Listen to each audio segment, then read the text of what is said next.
یہ تو چلے جائیں گے، آپ اپنی وردیوں کا، پولیس کی وردی پہنتے ہیں، اینٹی کرپشن کے آپ ملازم ہیں، آپ محکمہ مال کے ملازم ہیں، آپ ڈپٹی کمشنر آفیسز میں کام کرتے ہیں، آپ اسٹیبلشمنٹس میں کام کرتے ہیں، آپ اس قوم اور اس عوام کے لیے کام کرتے ہیں۔ یہ حکومتیں چلی جائیں گی، آپ کیا منہ دکھائیں گے اس عوام کو؟ کیا منہ دکھائیں گے اپنے بچوں کو؟ کیا کیا بےہودگیاں آپ کر رہے ہیں؟ ہمارے ایم این اے امیر سلطان صاحب کو ڈک کیا گیا، اس کے بعد ان کو ریلیز کیا گیا اور ان کو ملک سے جانا پڑا، وہ یہاں پہ ہیں نہیں۔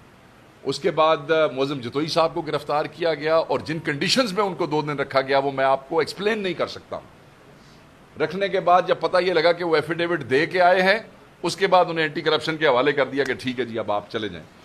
میاں غوث ہمارے ایک ایم این اے ہے بالپور سے، ان پہ زندگی میں، شریف ترین آدمی ہے، زندگی پہ کوئی ایف آئی آر نہیں ہوا، ان پہ anti corruption F I R دے دیا۔ میرے پہ، جیسے عمر بھائی نے کہا، مجھ پہ، میرے بھائیوں پہ، میری والدہ پہ 10 سال پرانی کوئی زمین ہے، اس وقت کے پٹواری اور تحصیلدار بھی آلموسٹ ریٹائر ہو گئے ہیں۔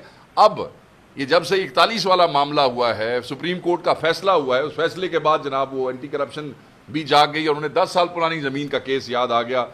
چٹھا صاحب یہاں بیٹھے ہیں، ان پہ 2 ایف آئی آرز اور ہو گئیں۔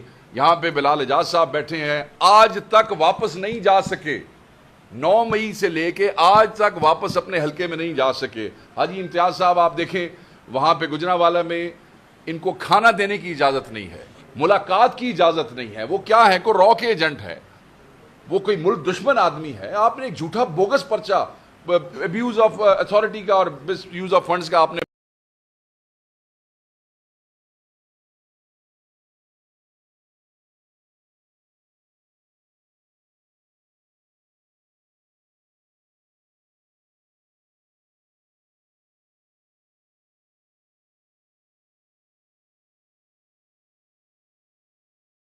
بنا دیا، جو آپ کو بھی 41 کے بعد یاد آیا ہے۔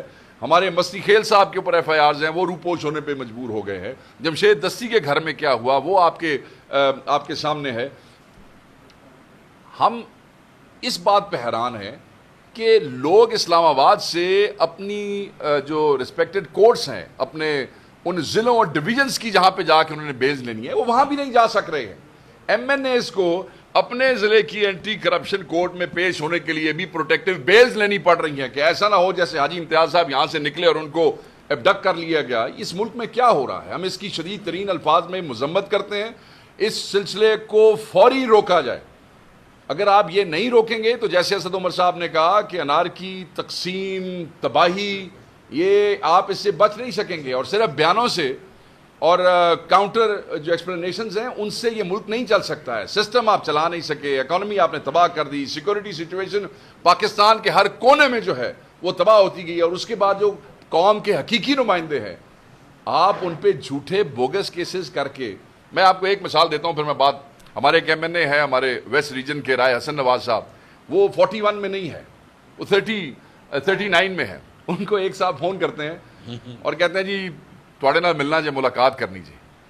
انہوں نے کہا ملاقات تو کر لیں گے، مگر تسی خبراں شبراں لسٹاں نہیں جی پڑھ دے۔ انہوں نے کہا جی کی ہویا جی؟ انہوں نے کہا میں تو 39 41 نہیں ہاں۔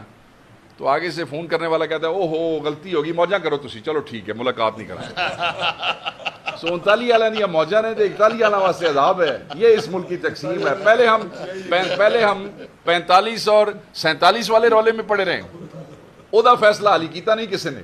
اب ہمارے ساتھ جو ہے وہ 39 اور 41 والا معاملہ ہو گیا ہے۔ میں یہ سمجھتا ہوں کہ اس ملک کو تباہ نہ کریں۔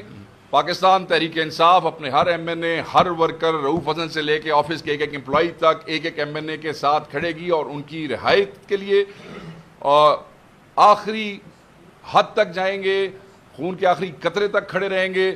اور جس لائے عمل کا اعلان عمر بھائی نے اور اسد کیسر صاحب نے کیا ہے، ساری پی ٹی آئی پورے پاکستان میں لبیک کہے گی۔ پروڈکشن آرڈرز کے لیے ہم جائیں گے اسپیکر کے پاس، اب جو اگلے اجلاس آ رہا ہے، کہ حاجی امتیاز صاحب کو اور اس کے علاوہ اگر کوئی ہمارے اسیر ہیں جو ممبر قومی اسمبلی یا صوبائی اسمبلی ہوں گے، انہیں ان روایات کو اور ان چیزوں کو برقرار رکھتے ہوئے ہم ہو جائیں گے۔ اور ہمیں امید ہے یہ بے حیائی جو ہے یہ جہاں تک ہو رہی ہے وہیں